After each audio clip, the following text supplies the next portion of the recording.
petit coup de bouclier comme ça si ça s'approche. Hop, un petit coup de tonfa et ça dégage. Toujours éviter articulation dos pour pas faire de traces. Il dit ne tapez pas dans le dos ou la tête, ne laissez pas de marque. Sauf que dans la réalité, en fait, c'est franchement là où on soigne le plus, c'est la tête. Hein. C'est des traumas crâniens à répétition.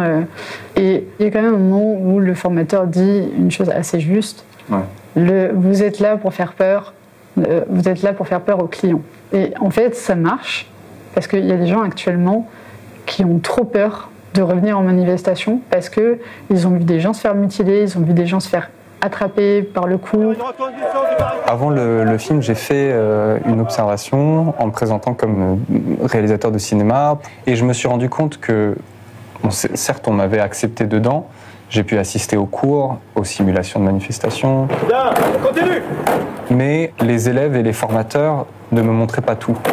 Pour avoir la version honnête, je me suis vite rendu compte que la seule façon, c'était de déplacer ça en fiction et de re-raconter des choses que j'avais vues en centre de formation, mais en les mêlant aussi à des choses que j'avais prises de témoignages, de choses un peu dites en off, qui sont un peu plus honnêtes sur la façon dont les flics parlent entre eux. La gli, grenade lacrymogène instantanée. Donc ça a majoritairement 4 effets. J'aime beaucoup la séquence sur les... Quand ils parlent de la gli F4, ils disent ah, c'est le syndrome Capitaine Crochet. À aucun moment, ils se remettent en question de se dire mais pourquoi est-ce qu'on continue d'utiliser cette arme alors qu'on sait qu'elle peut tuer et qu'elle peut mutiler gravement. L'effet lacrymogène et l'effet explosif brisant. Explosif brisant, exactement.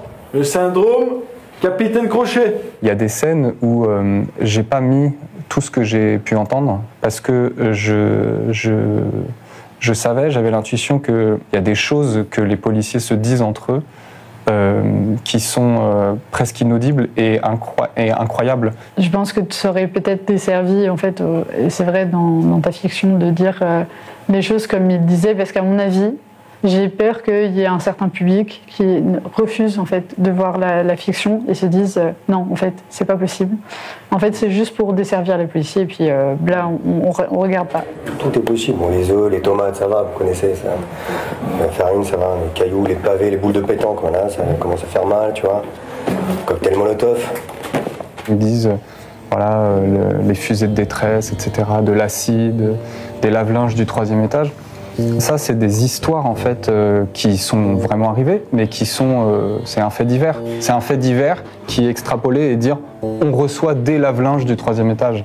Ce récit-là, ça leur donne le sentiment qu'ils vont être face à des chiens enragés au quotidien en service, quoi. C'est vrai que depuis Gilets jaunes, je sais pas, il y a eu un tournant et du coup, au début, ils nous envoient des gaz, mais en fait très très vite en fait, même quand il se passe pas grand-chose. Et en même temps, ils envoient des grenades assourdissantes, du coup ça fait paniquer les gens. Ils tirent au LBD en même temps. Et en fait, normalement, il y a une gradation. Sauf que, en fait, de plus en plus, maintenant, il n'y a pas de gradation et tout se fait en même temps.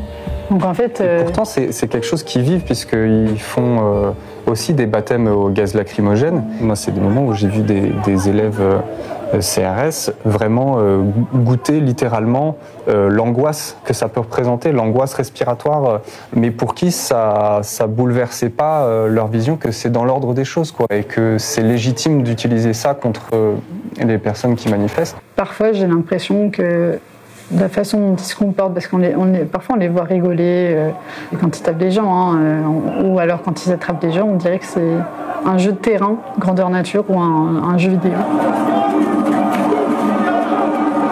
L'idée, c'était de ne pas juger, mais en même temps, je voulais quand même montrer tous les problèmes qui gangrènent la formation et puis l'institution en général. Donc, à la fois tendre l'oreille, écouter comment les élèves parlent et en même temps aussi analyser la façon dont on les forme ou on les déforme.